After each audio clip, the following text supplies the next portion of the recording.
Since I was a little boy, every summer I'd go fishing with my family, and I would usually take a month or a month and a half off from chess, which was an interesting thing to do, and that it would sort of give me a new perspective on it when I came back. Maybe I would study a little bit, but more lately in my career, I've given a lot of thought to whether or not it's good for me to continue doing so. And I think it's interesting for a player to take off a couple weeks every once in a while to get themselves back to a fresh perspective on the game. I'm not sure that such an extended period is so good because sometimes you find yourself going backwards and getting a little bit rusty. This is the first tournament that I played after I went fishing with my family last summer in '97, and it was the Florida State Championship, played in Orlando, and I actually won the tournament, but they wouldn't call me the official Florida State champion because I'm not from Florida, which was a real shame. Anyway, this was the third round game. My opponent's name was Dyson. My opponent played d4, d5, knight f3, knight f6, e3. A slightly less aggressive continuation than the main line. Usually white will play c4 and challenge black center right away. But to do this, white usually needs to have a little bit of knowledge. They have to study the openings a little bit, and a lot of guys will avoid that, just try to play a strategical game without worrying about opening knowledge. He played e3, and usually in this position I play the move c5, try to take sort of the advantage of white right away. In this game, for one reason or another, I decided to play a different system. I played with c6. The idea of this move is sort of to see where white's next move will be before I decide how to develop my queenside bishop. I'm either going to come to f5 or g4, and the move c7, c6 will be a useful move later on in terms of strengthening my center. My opponent played bishop d3, and then I responded by coming bishop g4. So notice my last two moves. First of all, I saw where he was going to go, to d3, and then I went to g4. I pinned his knight on f3. If I had played bishop g4 right away, he would probably play bishop e2, and it would have been a little less convenient for me. So bishop d3, bishop g4. Notice how a slight improvement on a move order can help your development a little bit. He chased my bishop with h3. I played bishop h5. There's no reason for me to immediately take the knight on f3 because the game could open up and the bishop will probably be slightly better than the knight. And also in this structure, after I play bishop h5, you should take a moment and notice what the good bishops are and what the bad bishops are, because this is very important in almost all chess positions. The rule, which some of you may have heard, is that a bishop is a good bishop if your pawns are not locked on that color square and your opponents are. In other words, in the middle game and the opening, this usually relates to the center of the board. So if we look at the center of the board, in this position, if you look at the central pawn structure, white has pawns on d4 and e3, and black has pawns on d5 and c6. What this would lead us to see is that white's light-squared bishop on d3 could be considered his good bishop, and the bishop on c1 could be considered his bad bishop because it's locked in by its own pawns. White's bishop is, the d3 bishop is more active. Black, on the other hand, has the bishop on h5, which would be my bad bishop, but in fact it's very active. It's outside of my pawn structure. So you can see that already, if I consider my moves like just simply e6 and my bishop comes out to d6 or something, you'll see that my quote-unquote bad bishop on h5 is outside of my pawn structure and can come to g6 and offer a trade with his good bishop, while his bad bishop is locked inside of his pawn structure. In closed games, it's often very good to put your bishop outside of the structure before it closes off. So now we can see that that relationship will give me a slight advantage in this game, my pawn structure. So if my opponent were to continue to chase the bishop to get away from the pin on this knight on f3 with g4, after I play bishop g6, the trade that would follow would be to my advantage, because this is my bad bishop and his good bishop. After bishop h5, my opponent castled. I played knight bd7, normal developing move. He played knight bd2.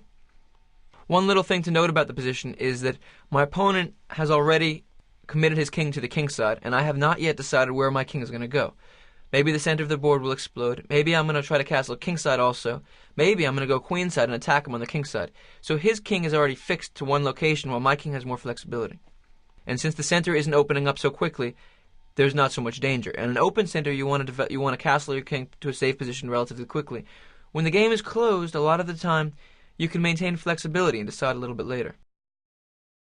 I played e6, and my opponent played e4, a central move which I think is a small mistake. Now at first we can see that e4 makes sense, because my opponent's taking a little more space in the middle of the board. His bishop on c1 is coming alive. But the problem with this move is that it gives me the option of winning the two bishops. And since e4 opens up the position, winning the two bishops is good. As I've described before, Bishops are slightly better than knights in an open game. My opponent is opening the game and at the same time allowing me to win his bishop. It's not so clear. Maybe you could take a moment and try to figure out what I mean. I played d takes e4, knight takes e4, and here I played knight takes e4, bishop takes e4, knight f6. This may not seem like a big deal to you, but in fact it is. I'm attacking his bishop on e4, threatening simply to take it and win the two bishops. The point is that if he can't retreat, if he goes bishop to d3, I can remove the defender and win the d4 pawn. Do you see how? I simply play bishop takes f3, and after queen takes f3, queen takes d4, black has won a pawn. So his central thrust e4 was slightly premature because I was able to play this idea, and now he has to give me one of his two bishops. He played bishop g5, pinning my knight, which is attacking his e4 bishop. I played the move bishop e7, blocking the pin. Now the attack on his bishop on e4 is rejuvenated. My opponent decided not to give away his light-squared bishop, but his dark-squared bishop. His logic makes some sense because we've discussed what is the good bishop and what is the bad bishop. His central pawn is on d4, which would lead one to believe that his good bishop is the light-squared bishop and his bad bishop is the dark-squared bishop. These rules have got to be followed with an understanding of the fact that there are many exceptions to them. In this position, his d4 pawn could become a weakness, so one could make the argument that it would be better for him to have a dark-squared bishop to defend it. Always, when you look at these rules of good bishop, bad bishop, knights or bishops, which one are better, have an understanding that it could be an exception. There are many exceptions in chess. My opponent played bishop takes f6. Now take a moment and try to figure out what you would do here. I have two different options here. The first and most natural move is bishop takes f6. I keep a very solid pawn structure. I'm pressuring his d4 pawn. I'm threatening, in fact, to win it right away by trading bishop takes f3 and then taking on d4. My opponent would probably play c3. This position is very good for black, but maybe not better. Unclear. I have the two bishops, and in return, he has a little more central control. The position is about equal. This is one good option. I made a different decision. I played g takes f6. Now, you may be thinking about right now, wait a minute, in the last game I saw against Peter, Josh had the white pieces again in a very similar pawn structure, and he said that this was good for white. And I won the game, if you recall, pretty quickly. What I want you to draw from this game is that there are exceptions to every rule, and that to think that one structure is always bad is a big mistake. You have to be flexible when you play a chess game. In this position, it's different. There are some little differences which define the position. For one thing, in my game against Peter, my structure was like this. I had a fianchetto bishop. If you recall, I also discussed black wasn't able to use the open G file because of the configuration of the H2, G3, F2 pawn blockade. My king was very safe. If you go back to my position now, the white bishop is on E4, and the pawns are on G2 and H3, which means that white's king position is much looser. The reason I play G takes F6 is that I want to attack him on the G file. Also, I can play the move F5 to force his bishop away. If you recall, in the game against Peter, the dark square bishop was a big weakness for black. Now it's a fantastic piece. For white to play the move G4 and kick my bishop off of this pin would be a big mistake because it would leave his king wide open to attack. Otherwise, after I play F5, my bishop will be here forever, combined with a rook on G8 and an eventual castle and queen set and doubling of rooks on the G2 square. I'm going to build up a very fierce attack. I showed this position to a strong international master recently, after bishop takes F6, and I asked him, what would you do?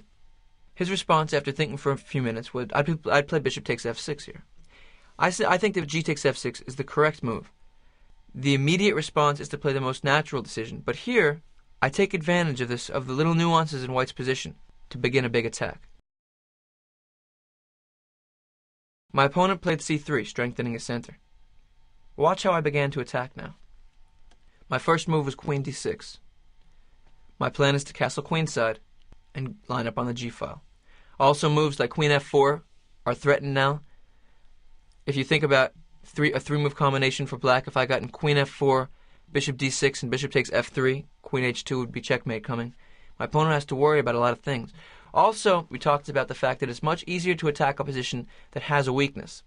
My opponent's pawn on h3 is a big weakness because he cannot play g3 and believe in the solidity of his position because now the h3 square would be weak, and the g3 square would be weak, and the f3 square would be weak.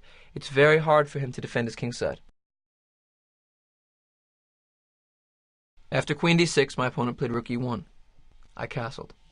Now, when I played g takes f6, it was an attacking decision. I didn't immediately follow that move by lunging forward.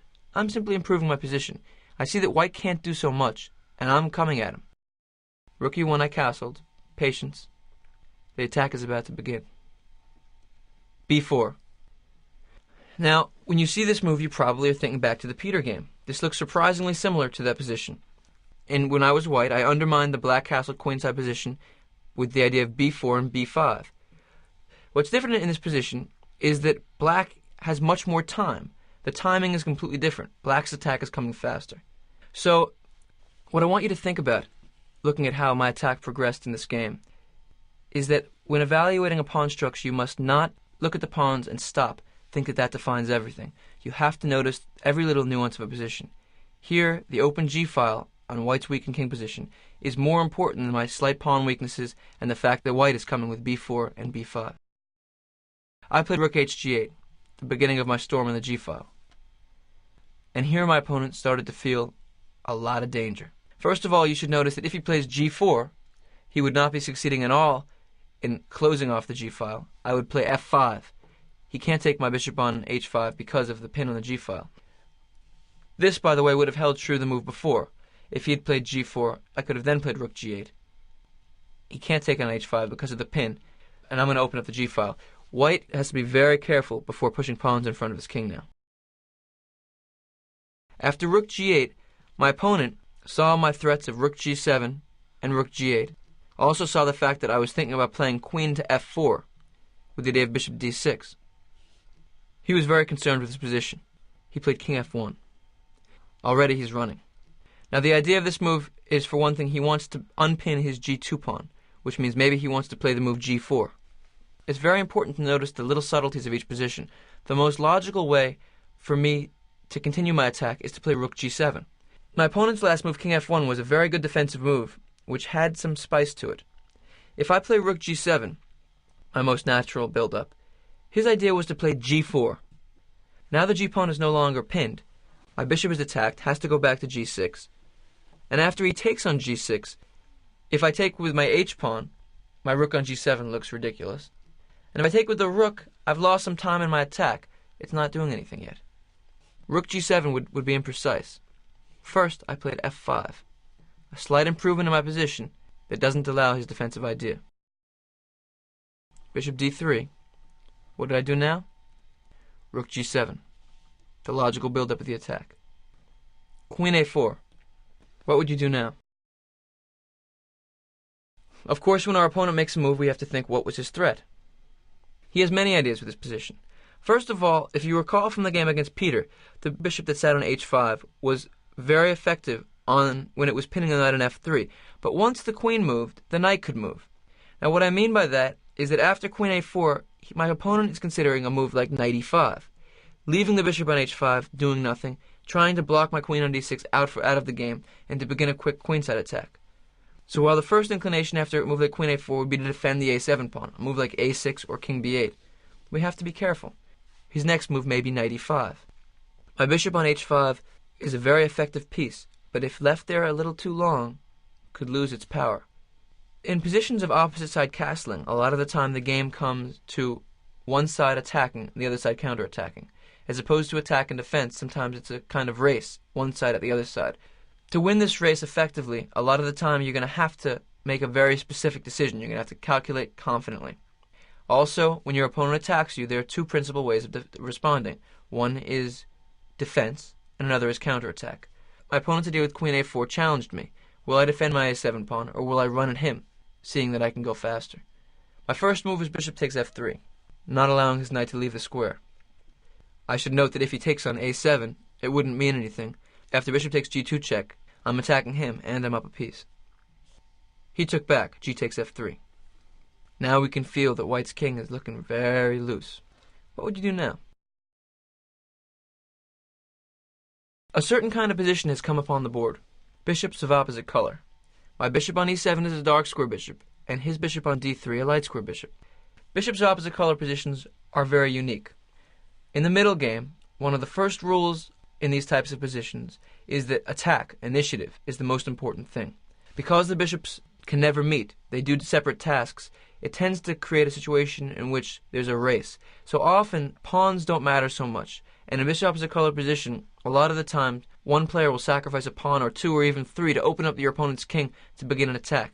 And an attack with a bishop opposite color can be very dangerous. Here my a7 pawn is attacked. If I defend by a move like king b8, he'll play b5, and suddenly his attack is starting to come. I don't want to give him any time.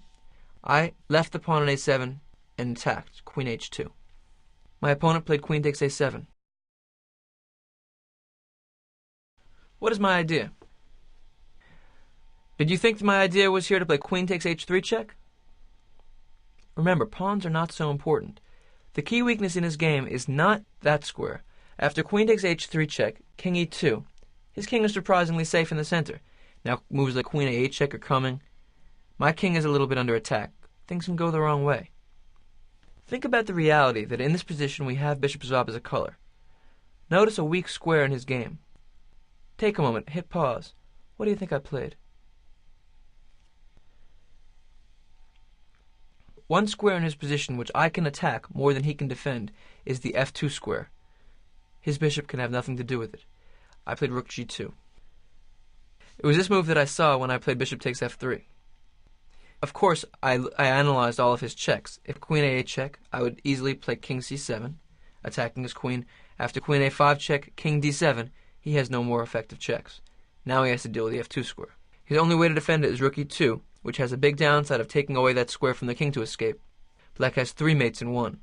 Rook g1 mate, queen g1 mate, or queen h1 mate. My opponent decided to defend the f2 square with d5. A very good move, but unfortunately it's too late.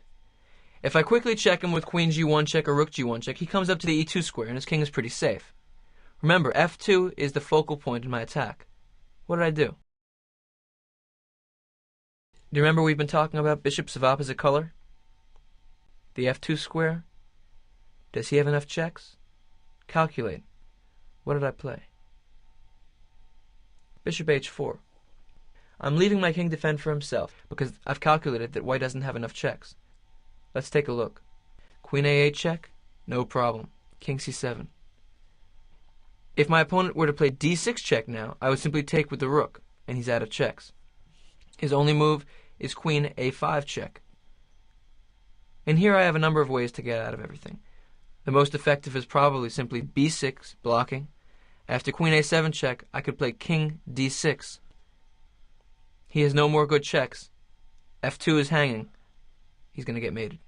While my king might look a little precarious on d6, his hourglass has run out. Mate is coming soon. My opponent played queen a8 check, king c7, and he resigned. There's no way to defend f2 anymore. So now that you've seen two different games in roughly the same pawn structure, why don't you go back and take a look at them again? Notice in the first one, I took advantage of black's weakened queen side to attack. My king was safe. In the second one, white's king side was a little bit weaker, and I took advantage of that to attack. Go over in your mind how small subtleties of position can be very important in the evaluation of the pawn structure. Also, I want you to give some thought to the nature of the position when there are bishops of opposite color. The attacks come very quickly, very forcefully. Don't be materialistic when you have to rush. When you have to run at your opponent, you have to do it.